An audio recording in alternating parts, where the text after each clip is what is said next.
haven't recorded this in a while. I forgot how I even start these things. But hello, everyone. Welcome back to the Banquet Hall. I had to take a couple weeks off just to get my mind right to be able to start back on some of these interviews. But I'm very excited for our next guest, who you all see on the screen, for our video listeners, our video watchers, video listeners. I guess you listen and watch the videos. Like, let's just call them video watchers. But I'm being joined by Bria Hamlet. Bria, how are you doing today? I'm doing well. How are you? Doing well.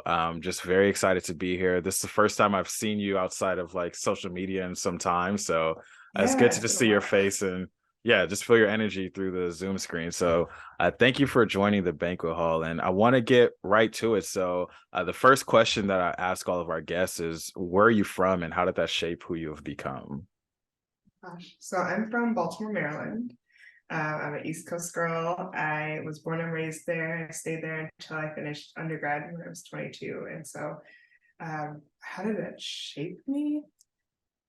Ooh, how did it shape me? It's, I guess, the better question of like, it is in every fiber of my being from a city that is so rich in culture, rich in history, that is so Black.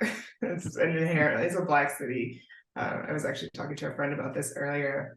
No matter where I go, when I say Baltimore, people have some frame of reference. They have a thing in mind, but I don't think I appreciated that as much as I do now until I moved away. And I lived away for almost 8 years, and it's different, but it gave me a deep appreciation for my culture, my people, um, what we're able to create, and also what's unique about growing up in a city that has the history of this country built into it, versus where I live now in San Diego, where it's different. It's a little different over here.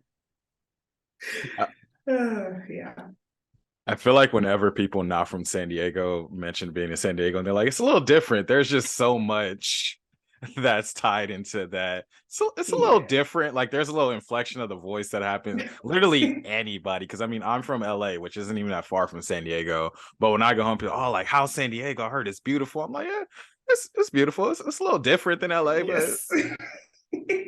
Because it is, but San Diego is, I think it goes back to the thing that if you grew up in a city that has culture and that has been having conversations that I feel like don't happen in San Diego, that's what makes it different. And I feel like in the last several years, the relationships I've built and places where I spend time, I've been having more conversations about how a lack of rich culture and rich history has also led to feeling like people feel like they don't belong in certain spaces, or like they have no say over certain cultures in this city, and coming from a place like Baltimore where everybody has their hands in something, and I I sometimes struggle and grasp at what it must be like to have been a Black person that was raised here, and I'm so grateful I was raised in Baltimore. Like it's got its stuff, but that's home. And it definitely even shaped my career. Like even my career being in health and wellness, it started in Baltimore. A lot of people don't realize that. The yoga part started in San Diego, but my personal yoga practice and my journey all began in Baltimore. awesome. And I think you kind of walked us right into the next question. So, like, how did this journey begin in Baltimore? So my how much time we got? So my journey into wellness in Baltimore, when I was an undergrad, I was a peer health educator. So I knew about yoga. I knew about health and well-being. I was super invested. I knew I wanted to work in health and wellness. But I wouldn't say that movement and well-being practices that I know them, the way that I know them here in San Diego, were as prevalent. We have lots of sports. I grew up as an athlete, so I was very familiar with that. But as far as other movement practices, other mindfulness practices, I feel like we were just starting to scratch the surface of those when I was in college. And I had taken a couple of yoga classes. I had one in high school where I like locked my knees and almost passed out. So that kind of put Ooh. a weird taste in my mouth. I learned from that experience. And then when I was a peer health educator, we did a health fair. We had a yoga teacher come, but we were all wearing like jeans and t-shirts. Like nobody could really get into the practice. So I was kind of indifferent about it. And then I went through some really tough stuff my junior year of college, and yoga came back around as something that might support me through that. And so, I'm like, okay, I'll give this thing a shot. At this point, people say it's good for stress relief. And I went to one yoga class and I didn't like it. I always try to stress people. The first class I went to as an adult, I did not like. And in hindsight, I know why I didn't like it. I went to a gym that was for women who were 35 and older, and I like walk in there at 20, and they're like, "What are you doing? Why are you here?" So the vibes were off because I was in their space, and I see that now, being not very aware.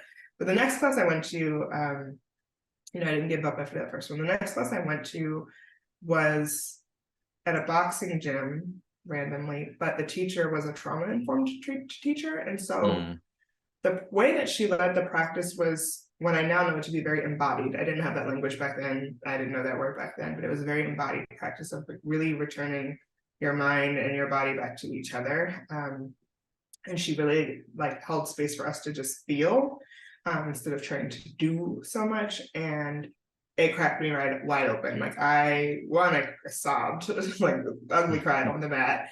But I also felt this just great wave of release and relief from the practice, and realized at that moment, okay, there's something to this that's bigger than stretching. It's bigger than being able to be flexible. There's some real stuff happening here, and it piqued my interest. And so, yeah, that started in a tiny little sweaty boxing gym in Baltimore. Tiny, sweaty, boxy gym in Baltimore. What a beautiful place for it to start. You mentioned something that I really wanted to make sure we gave space for, and that's this misconception, for lack of a better word, of yoga being about stretching and flexibility. I think that, especially speaking from a cis male perspective, I think when we first grow up hearing about yoga, it's oh, well, that's a girly fitness thing. Oh, you're just trying to be more flexible, or you don't need to do yoga, go lift some weights.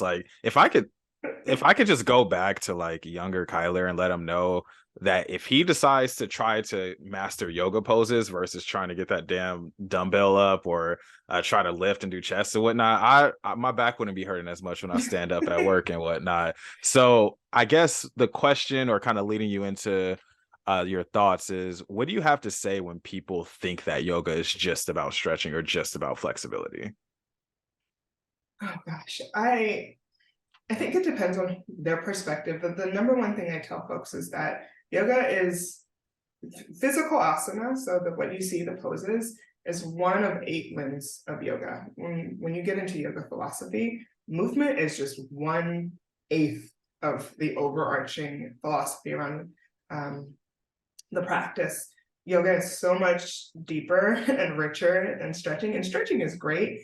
But if you come to my class thinking you're going to get a stretch, you might be a little surprised, because you will get a stretch, but it's not just holding static poses. And I just sidebar a little bit into yoga history. When the physical asana first became about thousands, hundreds of years ago, women were not allowed to practice. Cisgender women were not allowed to practice yoga. It was for men. It was training for warriors, because what we know now is that yoga helps with your pain tolerance. It helps with your mental agility. Now, they weren't necessarily doing it for that. It was more for the philosophical sense, but you can see why this is not something that was about stretching. It was about endurance. It was about connecting mind and body to self in this sort of higher sense of being. It's very spiritual, not religious, but it's very spiritual. And so to me, if you want to have a yoga practice that is primarily based in stretching, then you might want to try a stretching class. A yoga class, to me, there's so much richness there if you're open to the possibility. And I also will say that one of my teachers is a man, a very strong, really incredibly brilliant man. And he often says, even to this day, after 20 something years of teaching yoga, how many guys are still surprised when they see him as a teacher. But he works with athletes, because that in the off season, helping them stay conditioned, helping them stay mobile. The number one thing I guess I could say when people say it's just stretching, why should I try this, is, to your point, it's preparing your body, it's helping your pain tolerance, it's helping you actually move better for longer. And why not give yourself something that's going to make you feel better in all of the senses if you can? Yeah, I think that places it nicely because we are holistic beings, and there's Mhm. just so much to, I mean, as you know, there's so much to wellness, mental health, physical health, and I firmly believe that our bodies are our temples, and yoga is one of many ways to just be able to, yeah, take care of our temple.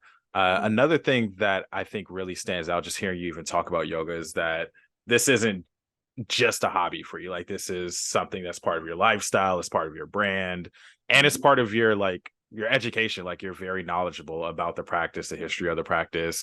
And as I was doing research for this interview, went onto your website, JustBriFree.com, which we'll get into a little bit more later. But I saw all the letters behind your last name and numbers and whatnot. I was like, wait, I know MPH, I think.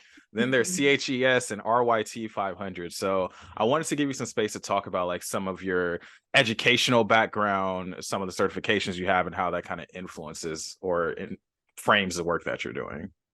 Thank you for that. I don't think I've ever been asked that on a podcast interview. So, yeah, so MPH is Master of Public Health. I have my master's degree in public health. CHES is a Certified Health Education Specialist.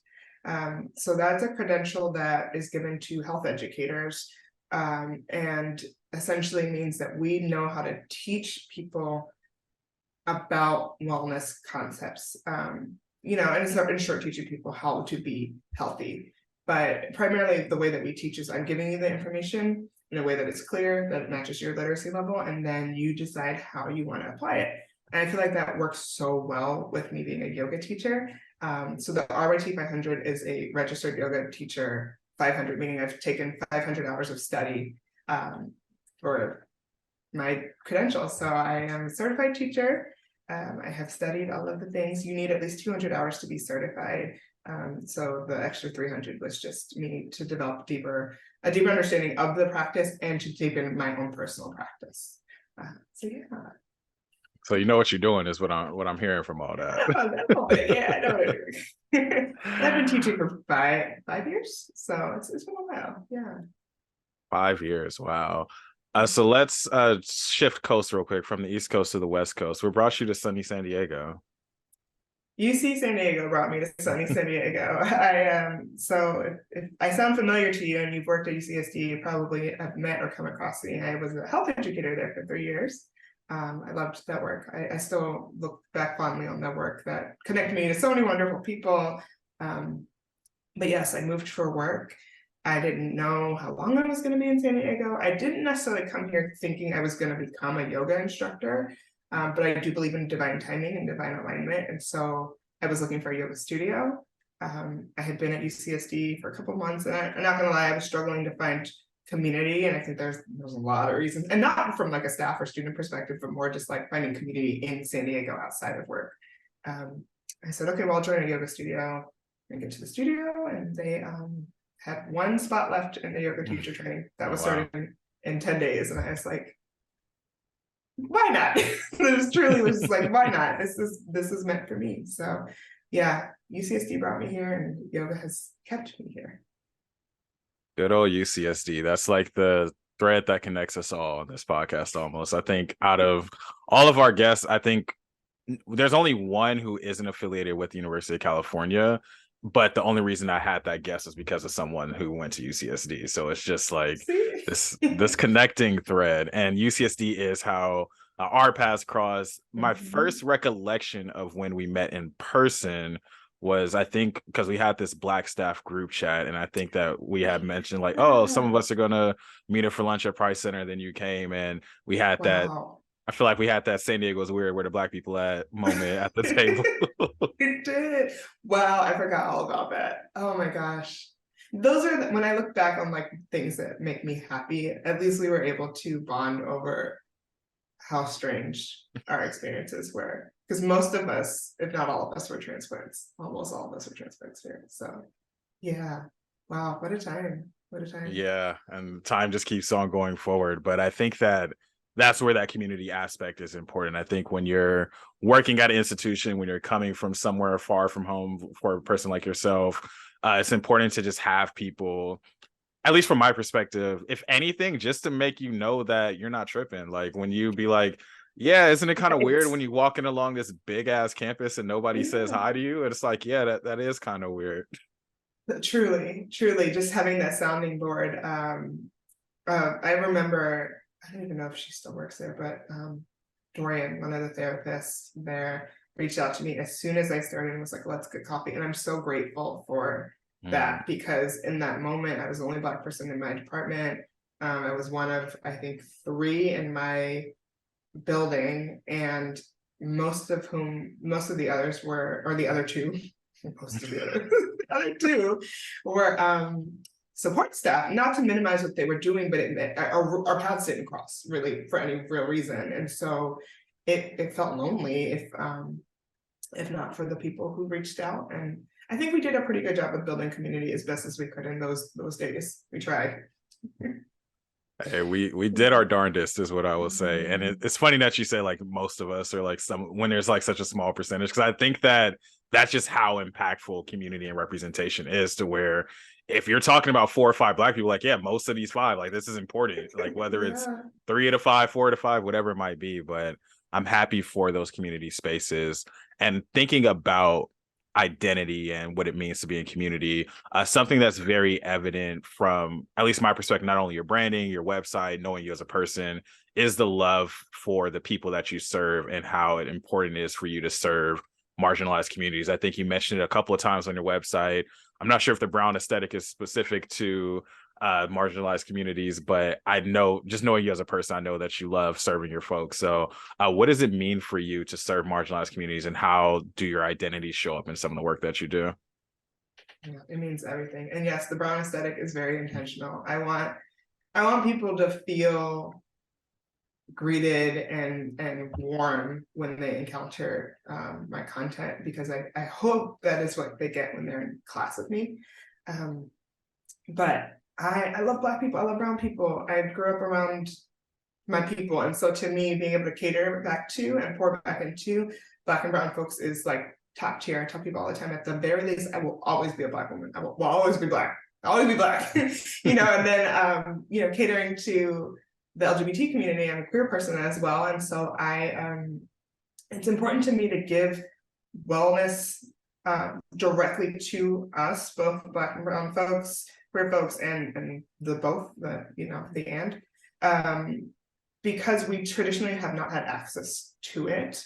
We've been convinced that wellness for us is this luxury. Yoga is a luxury that if you have time and space and resources to access, then you get to do it. And when we're trying to survive, how the hell are we supposed to have time to move our bodies or meditate? It doesn't feel like it's a priority. It can't be a priority. And it very much is for us. Yoga's roots are in Africa and India, and so they started with brown people. This is a practice that we have so much stake in, and yet it's been packaged and sold back to us in a way that doesn't look like us at all. That has removed a lot of the culture, the richness of it. And so to me, it's anytime I can create space where people can explore the practice, I'm happy. The number of students I've had who've been like, I've never tried yoga until now. I've never been a Black yoga teacher until you. Never even thought that I could go into a studio because I'm going to have XYZ experience. And I think I channeled my experience, because that did happen to me here in San Diego, trying to find studios to go to. I channeled that experience into the way that I create space and hold space now. And I'm so lucky. I tell people all the time, like it's pretty freaking cool to create a space and look out and see a room of Black and brown folks doing yoga. Like, how lucky am I? So, yeah. Hey, it's the first day of Black History Month when we're recording this episode too. The pro Blackness is in the air, and I'm rocking with it. Mhm. But you mentioned something very important with regards to just when we see yoga, either in the media or how it's talked about, there's a certain face that goes along with all the images that we're looking at. When you look at wellness, like who is being pictured on there? Is it folks that look like us, or is it like white facing folks?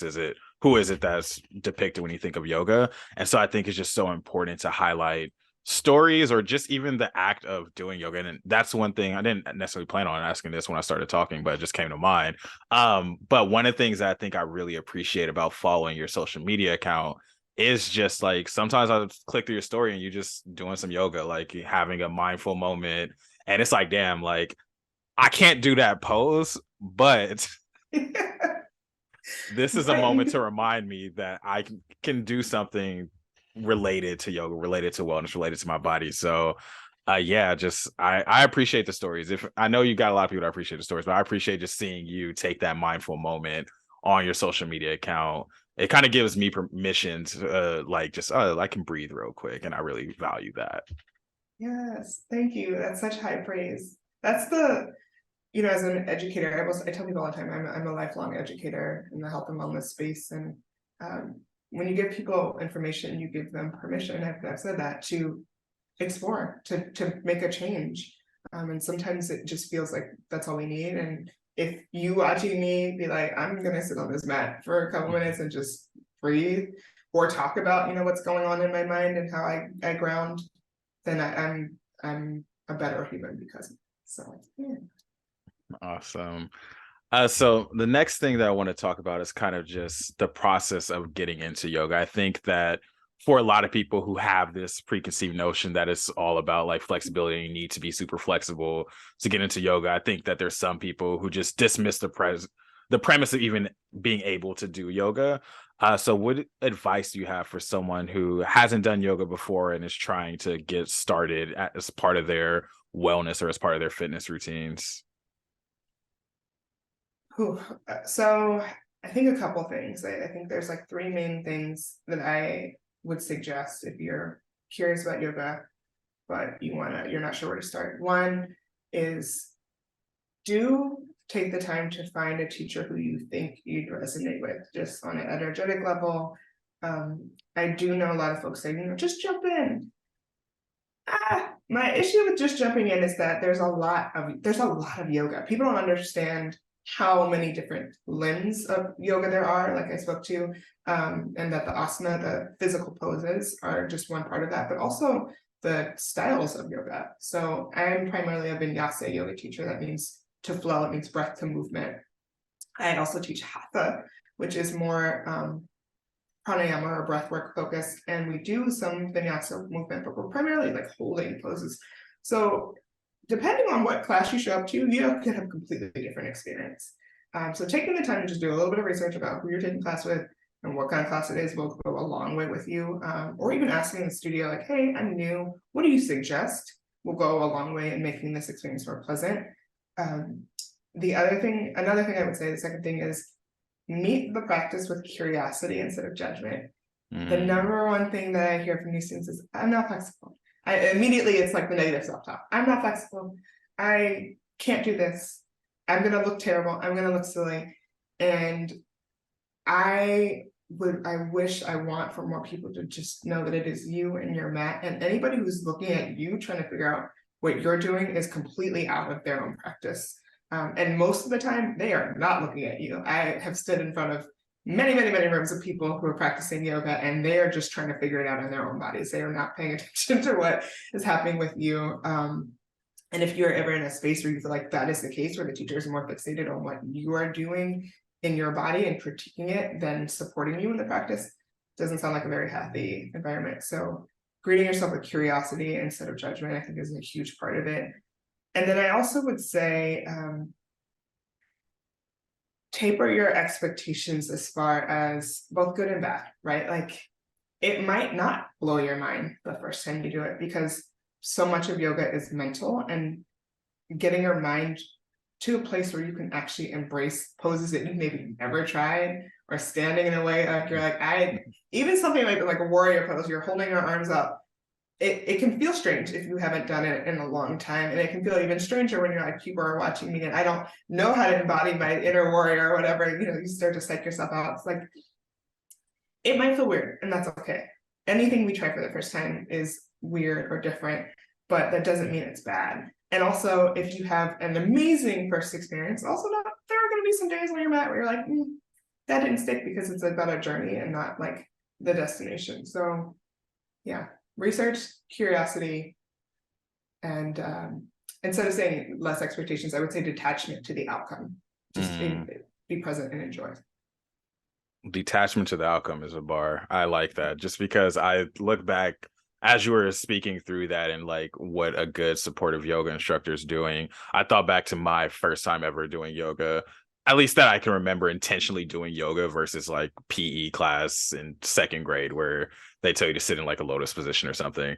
But when my friend, rest in peace to Kai Penn, who was a yoga instructor, who is a yoga instructor, she was leading a class for the Black Resource Center at UCSD, and she had hit me up beforehand. It was like, oh, like, can we do, like, I want to do yoga beforehand just to like get my mind right before I lead this class.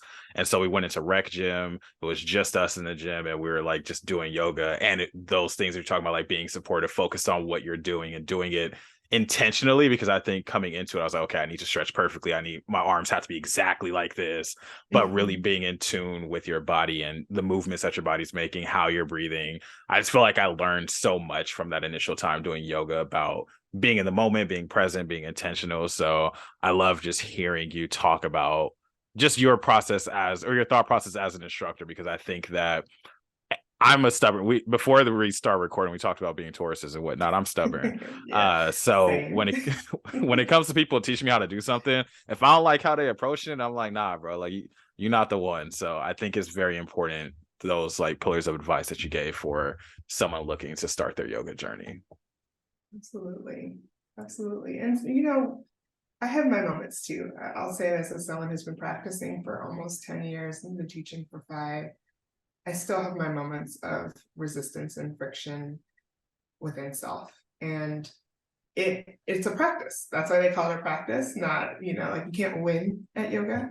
You know, even the language I use has changed dramatically from my first training to second training, because 1, I want my practice to be accessible. 2, I don't ever want someone to feel less than because they are using these beautiful supports that we have, or because they're entering the pose in a different way than traditionally expected. You know, it's what a beautiful thing we get to do forever. Like if as long as you have breath in your body and some ability in your mind, you can do yoga. So how cool is that? That's so cool. Sometimes my grandmother will call me and she'll talk about like, oh yeah, I was doing yoga this morning and I just like feel good. And I'm like, yeah, I just love hearing people talk about them taking care of their spiritual and physical health. Like it's a beautiful thing to hear. But I want to transition a little bit to take our listeners into your yoga studio and talk about your instructor style. You talked a little bit about your thought process, but I know the listeners are curious about what's the vibe in the yoga class. Like, if we're sitting in front of you on our yoga mats, what vibe are we expecting in your classroom? I love this question.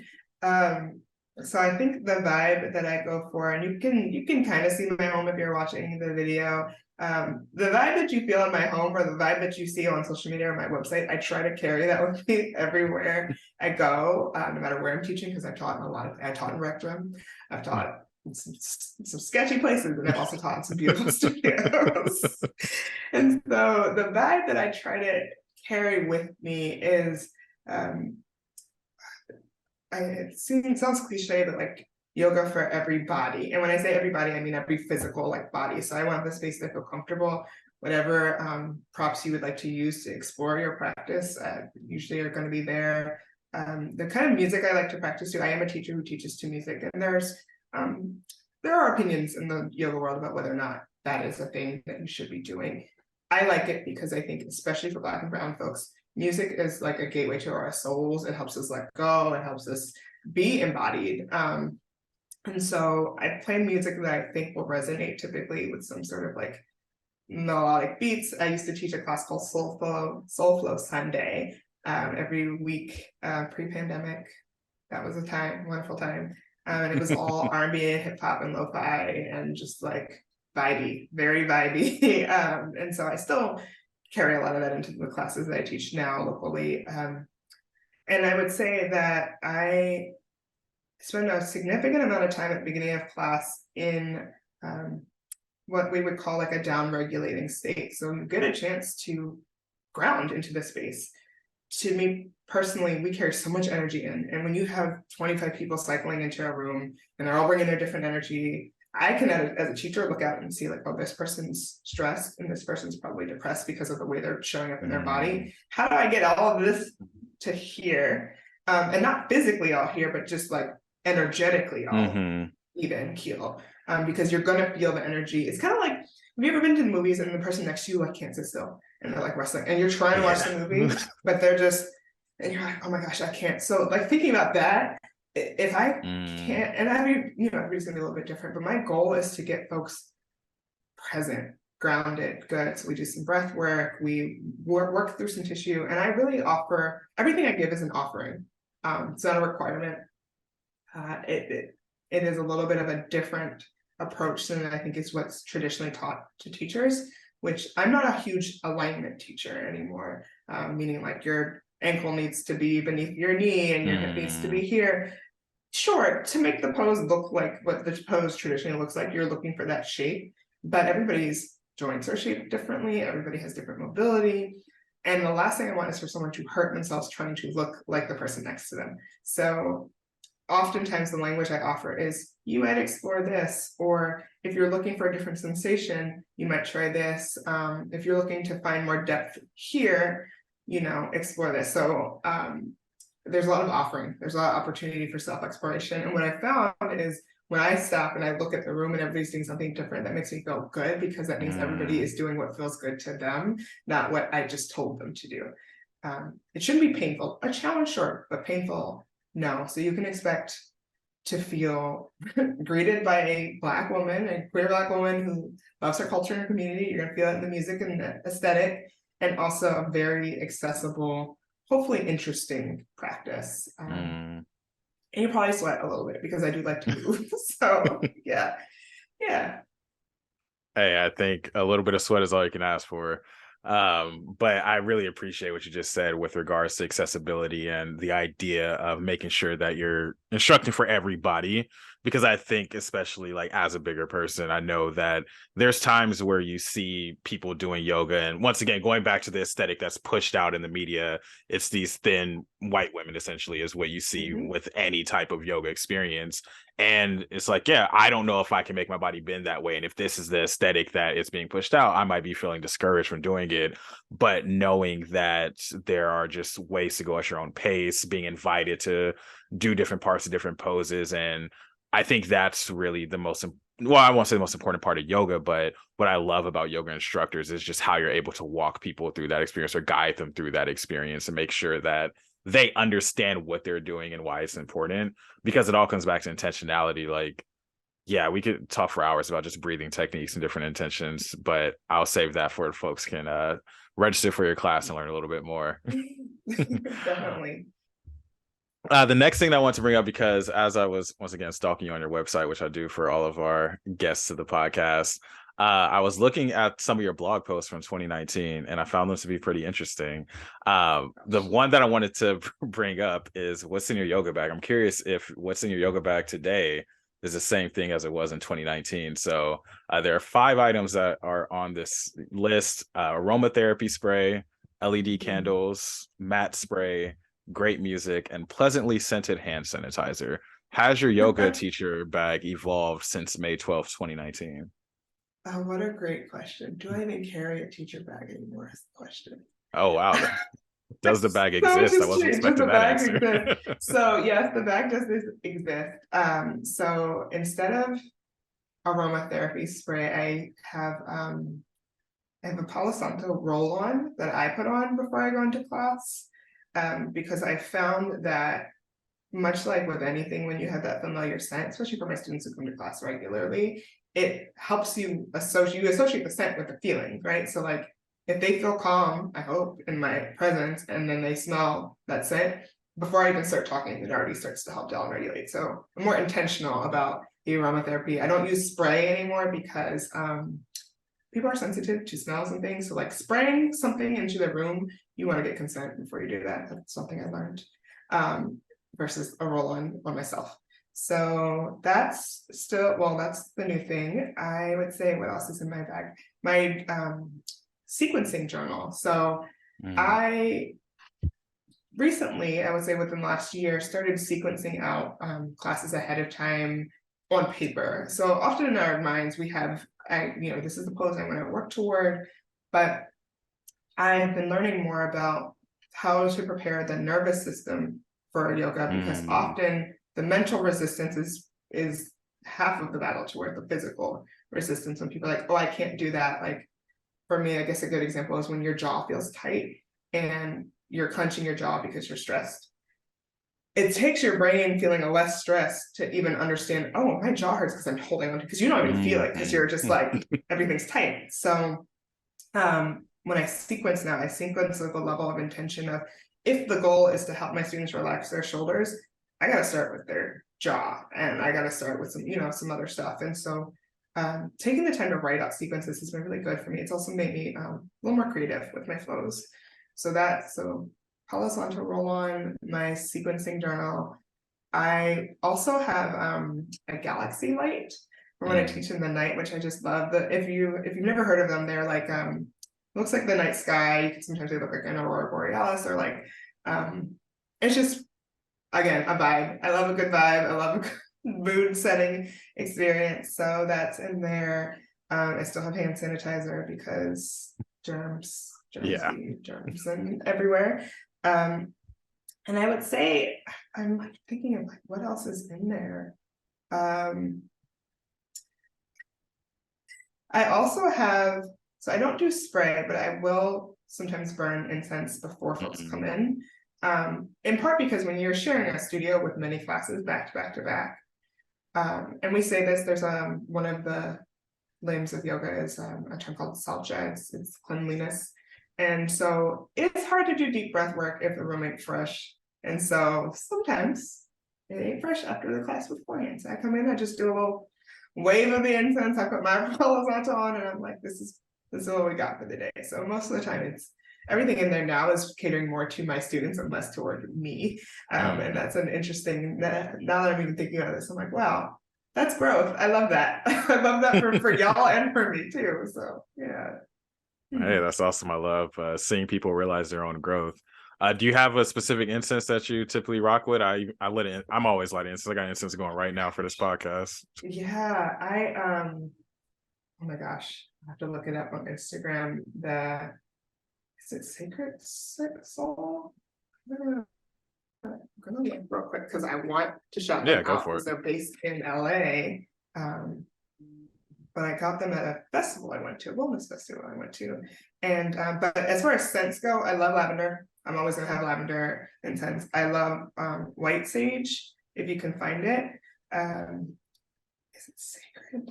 Sacred smoke incense.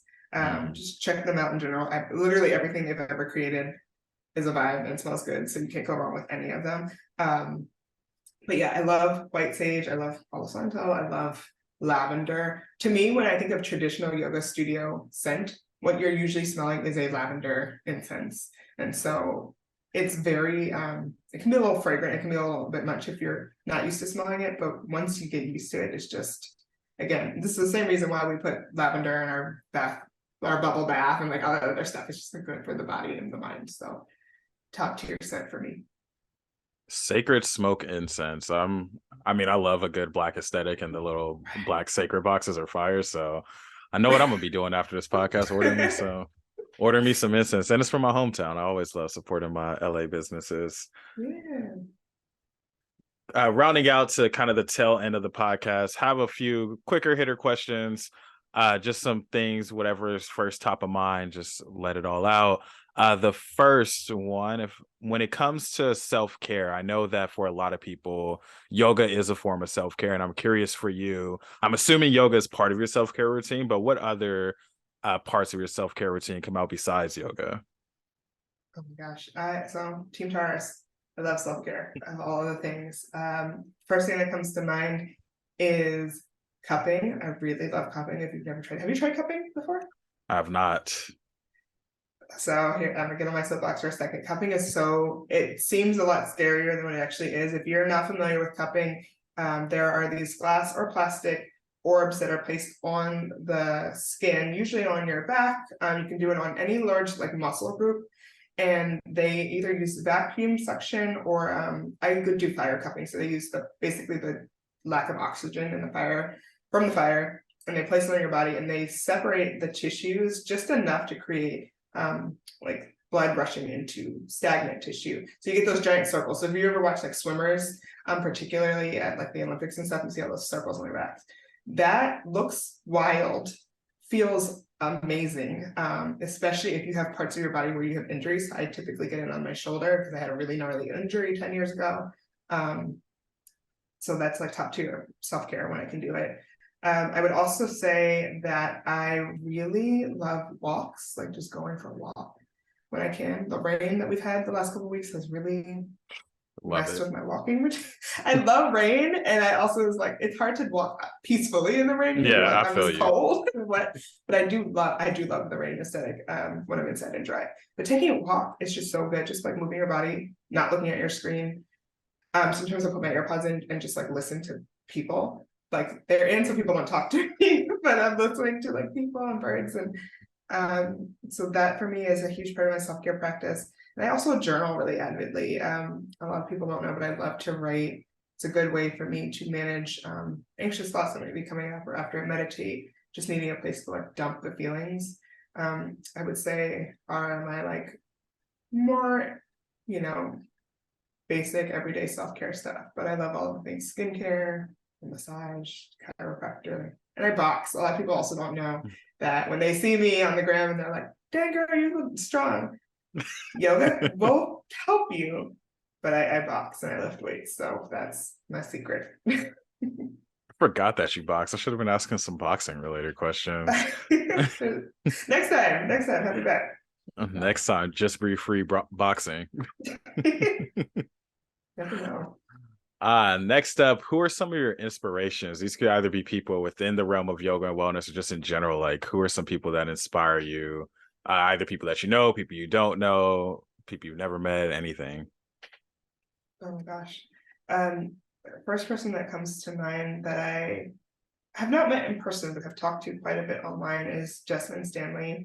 Jessamine Stanley is an incredible yoga instructor. She was the first Black queer yoga instructor that I ever saw, and Jessamine also lives in a bigger body. And so watching her move and be so